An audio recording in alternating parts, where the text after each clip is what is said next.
Hola, ¿qué tal? Muy buenos días, tardes, noches, dependiendo de la hora en que estemos visualizando este video. De nuevo, sean bienvenidos a otro tema de la Escuela Estatal de Técnicos en Urgencias Médicas. Estamos en el módulo de farmacología, segundo año. El tema que vamos a ver el día de hoy, su servidor, Juan Carlos Olivera Ramírez, es el fármaco de los opioides. ¿Qué hay acerca de los opioides? Bueno, realmente dentro del estudio del tratamiento del dolor sabemos que este es uno de los elementos muy básicos y que requieren de un mayor control, sobre todo porque no es que tanto se requiera de un conocimiento muy específico, que sabemos que sí lo deben de tener, pero más que nada de las complicaciones o las reacciones que se puedan manifestar al momento de utilizarlos. Sabemos que en el caso del uso de los opioides, estos tienen un alto techo terapéutico para el dolor, pero obviamente lo que complica más que nada su uso es las reacciones secundarias que se presentan muy fácilmente ante el incremento de las dosis. Muy bien. El emplear los analgésicos opioides constituye, como se sabe, una piedra angular en el tratamiento de diversas técnicas, ya sea en la anestesia, en el control postoperatorio o en el control del dolor crónico en padecimientos o enfermedades terminales, ¿sí? Sabemos que la elección del agente, en este caso, ¿qué medicamento me va a ser más útil? La vía de absorción, si puede ser oral, si puede ser subdérmica, transdérmica, intravenosa. La velocidad de infusión que va a tener se va a basar en el conocimiento que nosotros tengamos o que vamos a adquirir en esta presentación de la farmacocinética y la farmacodinamia de estos medicamentos. Sabemos obviamente que estos medicamentos van a ser utilizados, como lo comentaba, en tratamientos anestésicos, de control del dolor postoperatorio y el dolor crónico o en etapas de enfermedades terminales. Se sabe también que la utilidad de estos medicamentos se comienza a indicar a partir de que los primeros recursos que nosotros tenemos para el manejo del dolor no nos son ya útiles, viables, o se requieren de dosis más altas para poder llegar a estos. Lo vamos a ver igual detallar un poquito más adelante, pero generalmente se utilizan cuando los medicamentos como los AINES o los AIES ya no nos son viables. Hablamos de que en la escala del dolor que se describe en la OMS, primero empezamos con el paracetamol. Cuando logramos, cuando ya no nos es útil el paracetamol en dosis altas, brincamos al siguiente escalón, que es la combinación de paracetamol con un AINE, ¿sí? Cuando la combinación con un AINE ya no nos es útil tampoco, entonces utilizamos lo que viene siendo la combinación de dos AINES. Si al término de esto no nos sigue siendo útil, lo que vamos a hacer ahora es la utilización de un opioide débil más un AINE. Si esta no nos sigue siendo útil, entonces utilizamos los opioides ya de máximo efecto, como viene siendo la morfina. Ahora, ¿qué se sabe acerca de la morfina?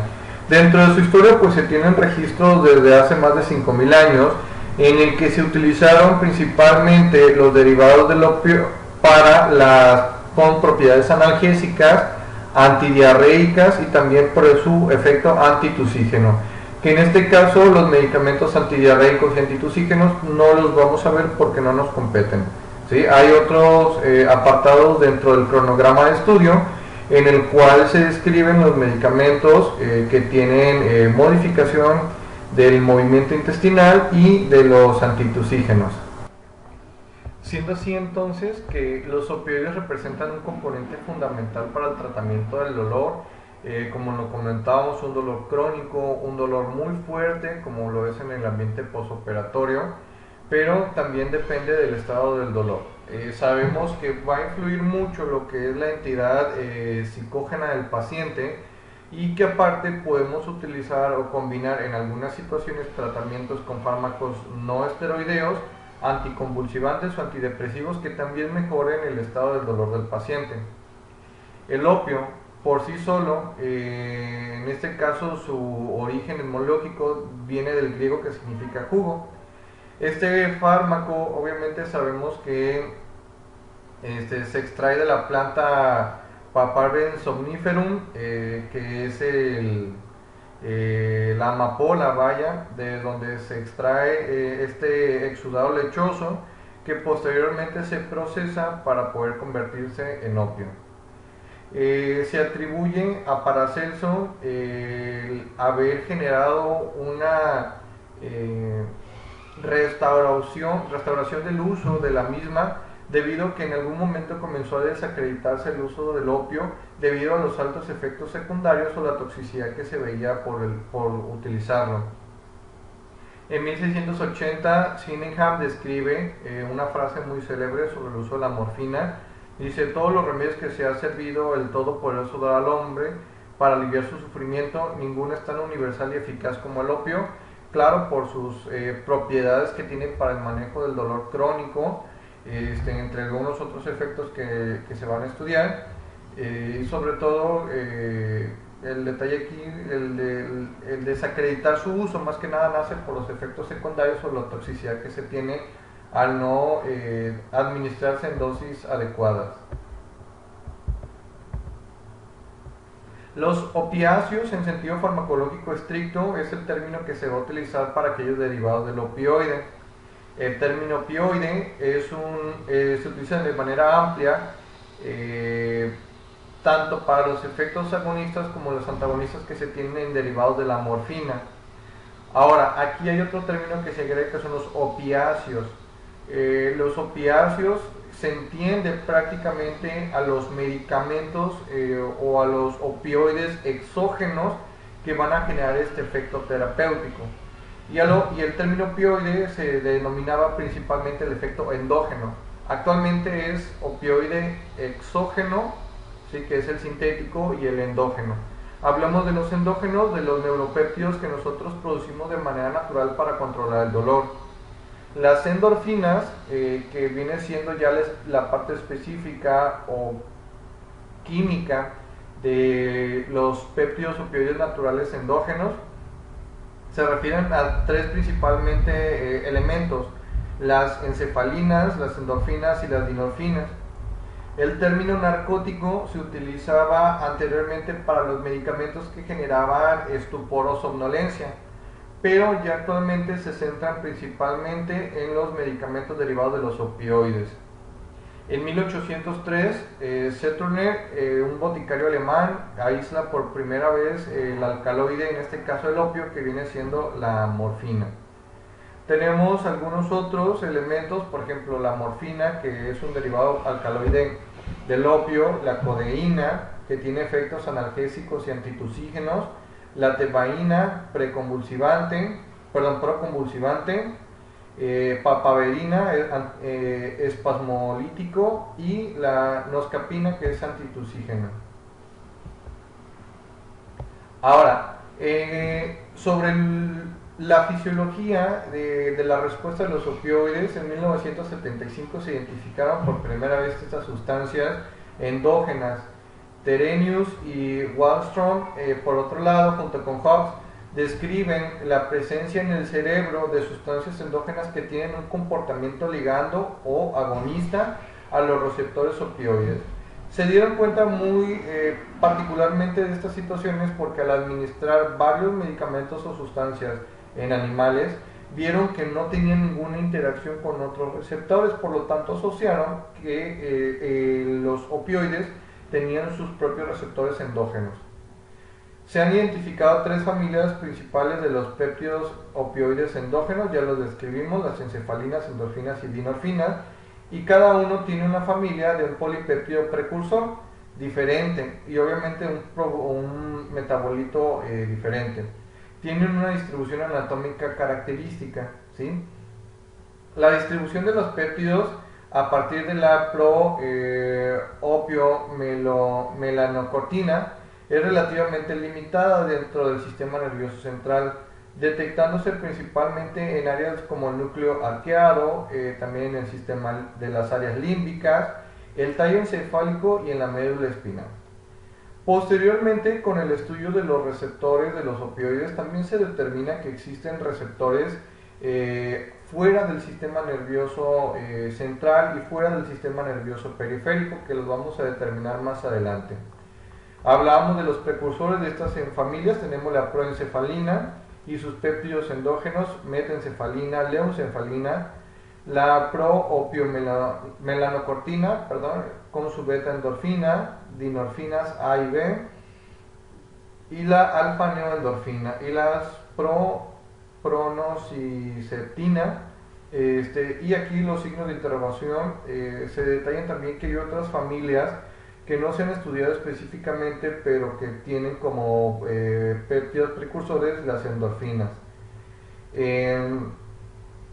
Para 1973, estos grupos de investigación se enfocaron en el estudio y la respuesta de los opioides, al igual que de los sistemas antagonistas, por medio de radiomarcadores.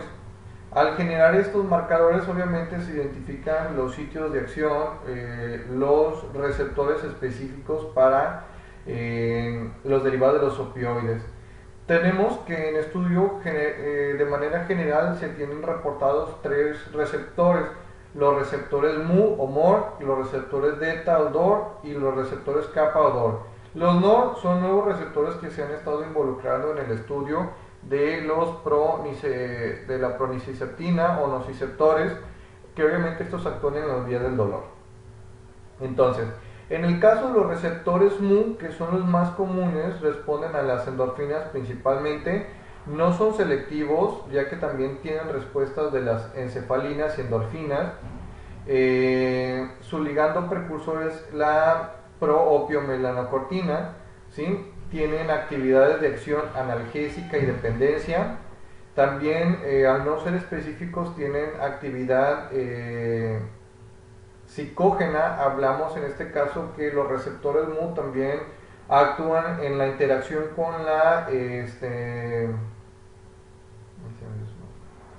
la interacción que tienen es principalmente agonista con la dopamina. ¿Sí? Se me había olvidado el nombre, pero ya, disculpen. La dopamina, entonces recuerden, en algún momento lo vimos esto en neuroanatomía, la respuesta que se tiene al sistema límbico de las catecolaminas, en la respuesta hacia la euforia, dependencia, y también la respuesta que hay ante estos estímulos a manera que agrada, ¿sí? La dopamina tiene esta respuesta de efecto placentero, ¿sí? También tiene sus sitios de acción en el sistema respiratorio, ¿sí? En el sistema muscular y de manera general. Bueno, la localización de los receptores mu principalmente se encuentra en el sistema nervioso central, gastrointestinal y en el sistema nervioso periférico.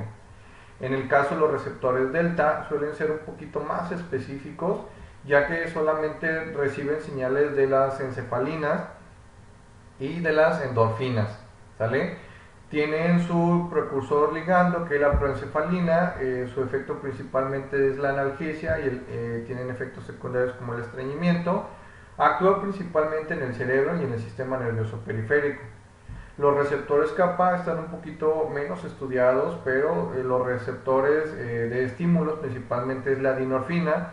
Su ligando precursor es la prodinorfina y tienen como principal efecto la analgesia. En el caso de los NOR, la nociceptina y la orfanin FQ, en este caso son, se encargan de alguna manera en las vías nociceptivas del dolor de generar sistemas de antagonismo para poder limitar un poco la respuesta. ¿Cómo funcionan entonces estos canales? Bueno, de manera general pueden tener respuestas tanto pre como postsinápticas, ¿sí? Y su efecto es agonista. ¿Qué es lo que hacen? Al estimularse uno de los receptores, en este caso tenemos aquí el receptor MOR, ¿sí? El receptor MU, lo que va a tener dentro de las principales acciones presinápticas es la entrada de calcio. Sabemos que con la entrada de calcio obviamente puede haber una liberación de algunos otros nociceptores o neurotransmisores que pueden tener efectos antagonistas, ¿sí? disminuyendo la respuesta de la neurona efectora, ¿sale? Ahora, ¿qué otras manifestaciones tiene? También tiene en la parte postsináptica respuestas en la apertura de los canales de potasio. ¿Qué es lo que va a pasar entonces? Al incrementarse el potasio, recuerden que en el potencial de acción y en la despolarización de la membrana, tenemos que conforme más se vuelve positivo la célula, se puede generar el potencial de acción o el impulso nervioso. Al incrementarse el potasio dentro de la célula, el umbral del potencial de acción va a disminuirse, generando un estado de hiperpolarización. Una célula hiperpolarizada inhibe una respuesta postsináptica, disminuyendo entonces la continuidad del potencial de acción. Entonces, si tenemos una neurona efectora, en este caso nociceptiva, de las vías del dolor que está enviando el estímulo, lo que va a generar entonces es un bloqueo de esta señal, disminuyendo la respuesta al dolor. Ojo, en este caso los opioides, así como lo vimos en la clase anterior de AINES, no tienen un efecto antiinflamatorio, ¿sí? Solamente es un bloqueo del dolor a nivel central y a nivel periférico. Los ejemplos que tenemos en este caso de opioides van desde los derivados de la morfina o análogos de la morfina, heroína, codeína, dihidromorfona, levorfanol, buprenorfina, naloxona y naltrexona.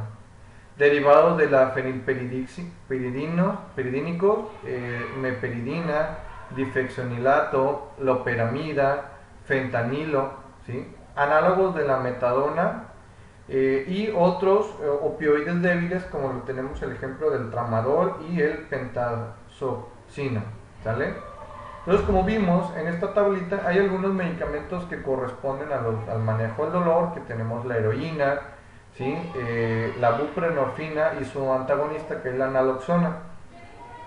Tenemos algunos otros medicamentos, como en el caso de la codeína, que tiene un efecto analgésico, pero también antitusígeno. Y medicamentos, en este caso, que modifican el movimiento intestinal, como lo es la loperamida. Entonces, en esta tablita comparativa que tenemos del lado izquierdo de la pantalla, vemos cómo existe una afinidad por los receptores tanto mu, delta y kappa, según los ligandos opioides, ¿sí? Tenemos en este caso como lo es el fentanilo, tiene una mayor afinidad a los receptores mu, que son la acetoanalgesia, la metadona, los receptores mu, la morfina, principalmente receptores mu y kappa, ¿sí?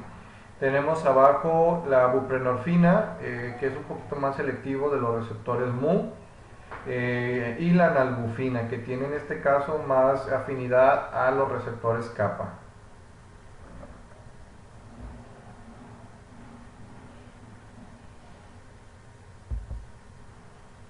Ok, dentro del proceso de la farmacocinética y la farmacodinamia, tenemos que los medicamentos pueden tener una vía de absorción. Esta vía de absorción puede ser por la vía oral. Recuerden que en el caso de la vía enteral siempre va a tener un primer paso metabólico, que es por el hígado. La biodisponibilidad entonces, en este caso de la morfina, por la vía oral oscila entre el 25 y el 30%, en comparación con la vía parenteral, que su biodisponibilidad puede ascenderse hasta el 60%, ¿sí? Tenemos también que existen vías de absorción sublingual, como en el caso de la buprenorfina, vía rectal, vía subcutánea, como lo puede ser la morfina, el fentanilo, ¿sí? Vía endovenosa, intrarraquídea, y también tenemos la vía cutánea en el caso de los parches, por ejemplo, de fentanilo. La variación en la absorción de estos medicamentos varía principalmente con el pH y la liposolubilidad. Obviamente que los opioides más lipofílicos se absorben con mayor facilidad a través de las mucosas, se encuentran en concentraciones terapéuticas. Hablamos de ese momento de la morfina en plasma del 33%. Su unión a las proteínas es principalmente hacia la albúmina. En el caso de la distribución del medicamento, a mayor concentración de proteínas o de albúmina, genera una mayor adherencia de la morfina, por lo tanto incrementa más su disponibilidad en sangre. Obviamente que si yo tengo un paciente en estado de desnutrición o en estado de shock o con alteración del pH, esta adherencia a las proteínas se va a alterar, generando una menor absorción al medicamento. El medicamento se metaboliza principalmente en el hígado, obteniendo sus principios activos o sus metabolitos activos, y se inhibe principalmente igual en el hígado y se excreta principalmente en el riñón. ¿Sale? La morfina se tiene estudiado que no persiste en los tejidos, y su concentración tisular es baja a las 24 horas de la última dosis. Para poder alcanzar las dosis terapéuticas adecuadas se requieren de por lo menos 72 horas, pero con las primeras 24 horas que se esté administrando el medicamento ya podemos estar observando los efectos terapéuticos del mismo. Para fines prácticos, como les comentaba, en el caso de la administración de los opioides, recuerden que por tener una vida media pues corta, obviamente en el caso de los resultados de doping pueden aparecer esos en las primeras 24 horas. En el caso de los deportistas que le realizan también, o en el caso de la medicina laboral, se le realizan los antidoping. Si el paciente no se refiere también que esté utilizando estos medicamentos, recuerden que hay otros que son análogos, ¿sí? Entonces, pacientes que estén utilizando antitussígenos como el dextrometorfano o la codeína, estos son opioides débiles que pueden también aparecer en el antidoping. ¿Qué tenemos? En el caso de las propiedades farmacocinéticas, la morfina tiene un volumen central de distribución de 0.23 litros por kilogramo de peso, en comparación con el fentanilo, que tiene una mayor concentración de 0.85. El aclaramiento renal obviamente está en mililitros por kilogramo minuto. Se tiene que en este caso el remifentanilo es el que tiene un mayor aclaramiento junto con la desosina, y la morfina tiene escasos 15.5 mililitros por kilogramo minuto. La vida media es lo que aquí me importa un poquito más que se lo sepan. Como ven, en el caso de la morfina tiene una vida media de 134 minutos, ¿sí? La metadona tiene hasta 23 horas, el fentanilo tiene 94 minutos, ¿sí? ¿Qué otro tenemos? La buprenorfina tiene hasta 184 minutos de vida media. Entonces, si ven, en ocasiones se requiere de infusiones continuas de este medicamento para poder mantener una ventana terapéutica efectiva con los pacientes, en el caso y sobre todo valorando el umbral del dolor. ¿Cuáles son las acciones farmacológicas que tiene la morfina? Dentro de lo principal, que lo que buscamos es la sedonalgesia, y pongo ahí el signo de interrogación en acedo, porque no todos los medicamentos derivados de la morfina van a tener el efecto sedante, y recuerden que algunos tienen un efecto débil y otro no es específico, ¿sale?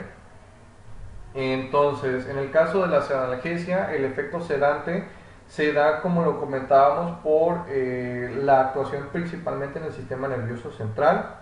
La analgesia puede ser central, bloqueando los receptores, en este caso, o la respuesta al dolor a nivel central, o periférico en las vías del dolor. Tiene efectos psicomiméticos. Recuerden que ante la interacción con algunos medicamentos que son inhibidores de la monoamina oxidasa o del tipo benzodiazepínicos, también pueden tener efectos ahí de interacción farmacológica. El efecto psicomimético lo comentaba hace un momento, relacionado con la dopamina. El paciente puede tener efectos eufóricos, o si generamos un bloqueo, puede tener el paciente, en el caso como lo comentaba, de sedación, ¿sale?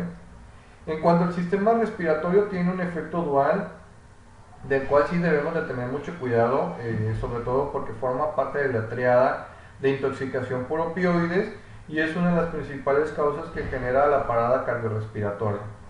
El efecto del sistema nervioso central en los receptores mu a nivel central, se comentaba que en el tallo cerebral, que es donde se encuentra el centro regulador de la respiración, lo que hace los derivados de la morfina, o en este caso los opioides, es una desensibilización al dióxido de carbono.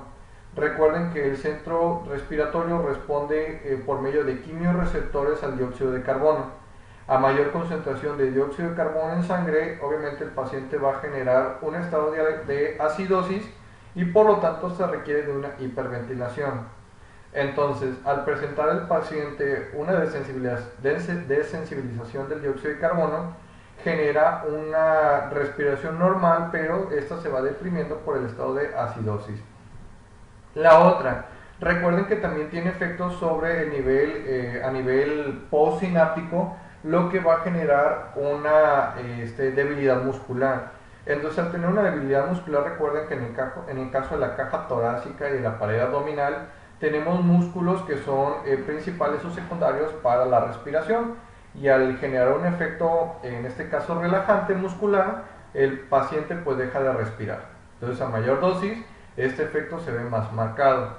En cuanto al sistema cardiovascular, el efecto es muy leve. De hecho, lo que sí veríamos un poquito a beneficio es en el caso de la vasodilatación que se genera, y que en el caso, por ejemplo, de los pacientes con angina de pecho, el paciente al estar un poco más tranquilo, con el dolor más controlado, el consumo de oxígeno del miocardio se disminuye, por lo tanto el umbral isquémico también se puede mantener más centralizado.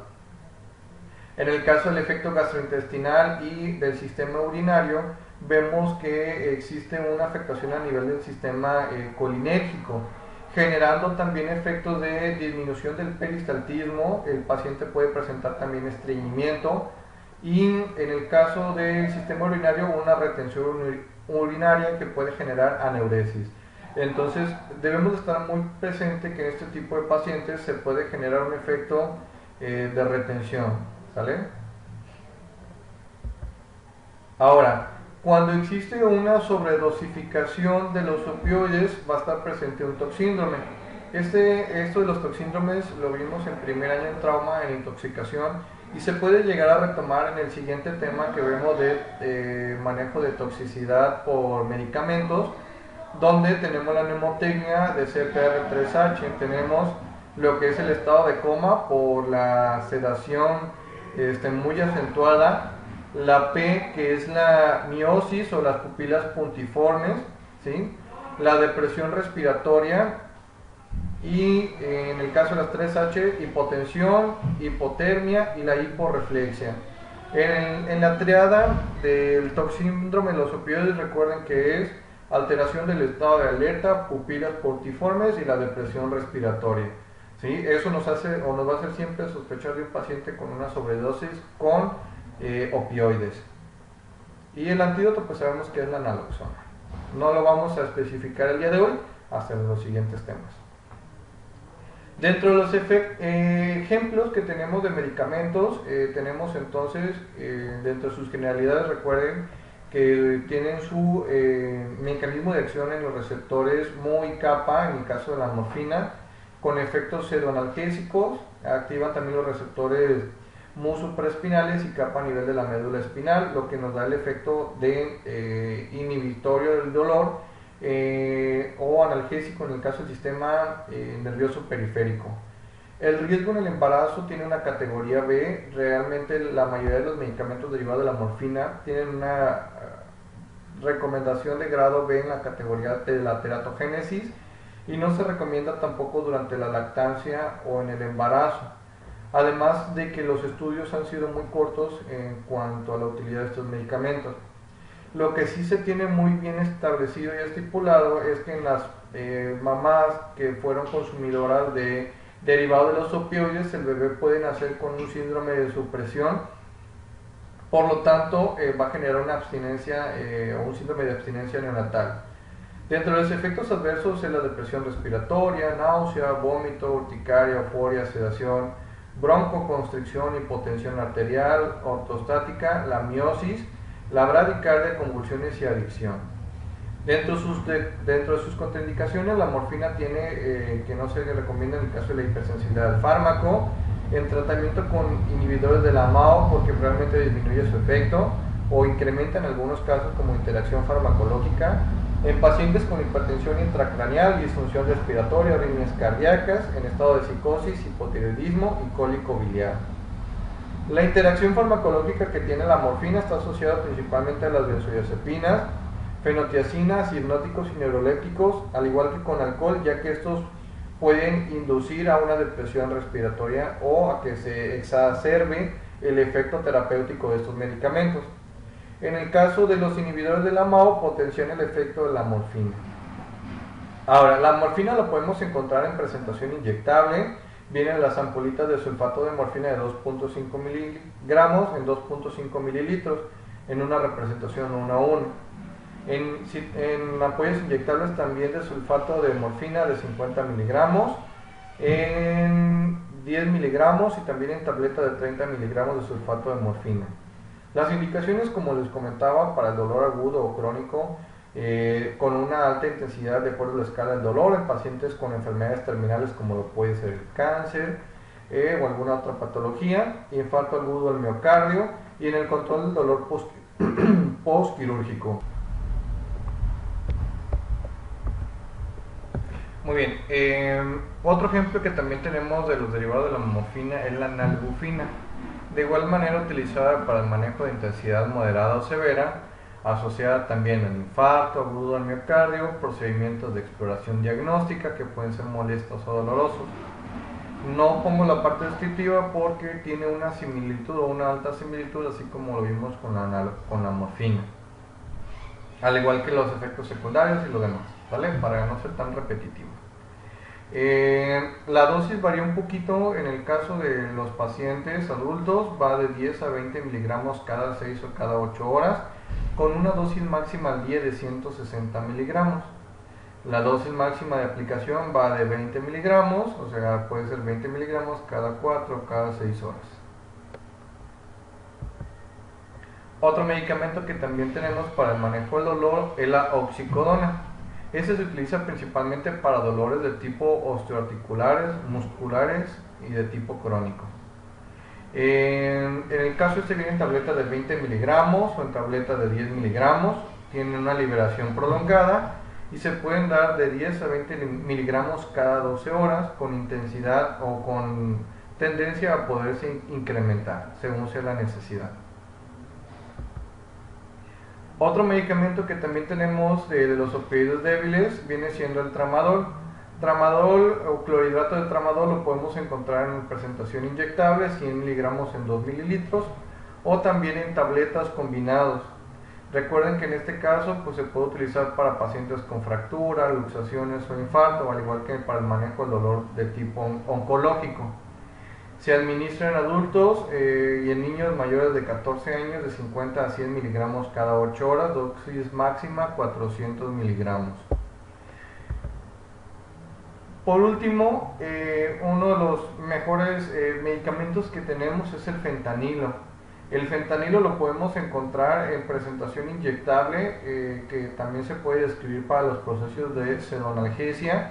O sea, si yo quiero intubar a un paciente, puedo dormirlo con fentanilo y también me va a ayudar para la analgesia al momento de realizar el proceso de intubación.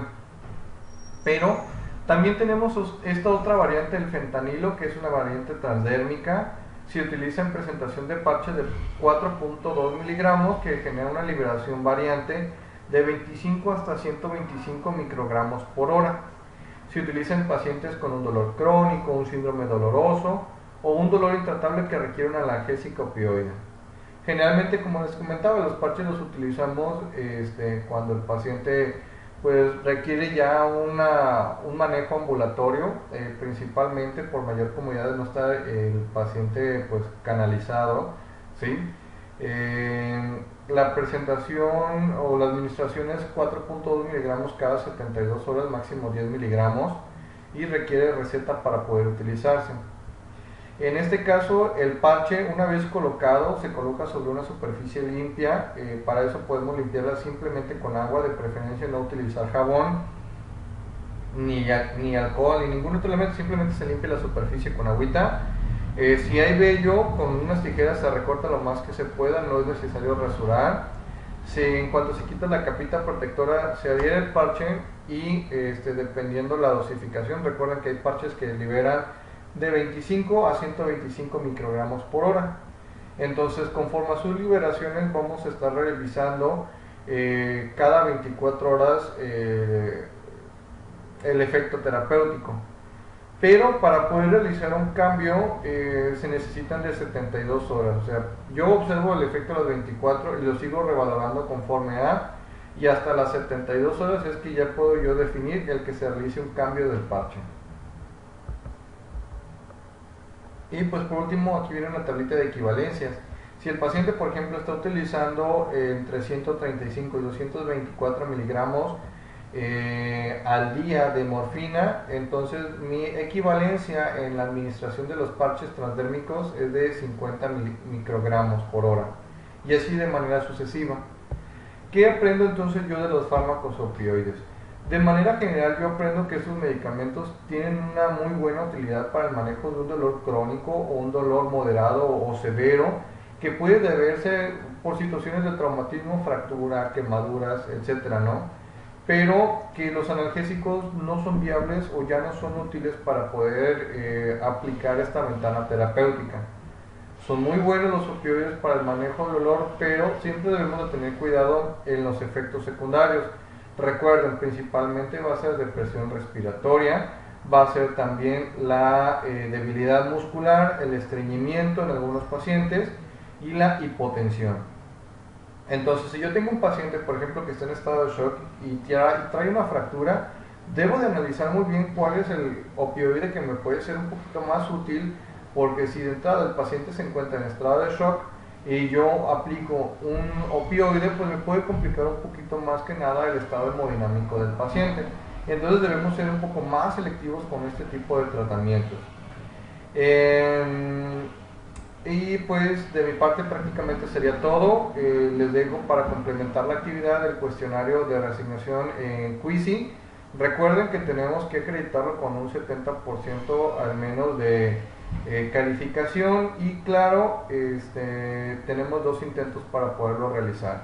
Recuerden que las preguntas, todo lo de la actividad siempre sale de esta clase.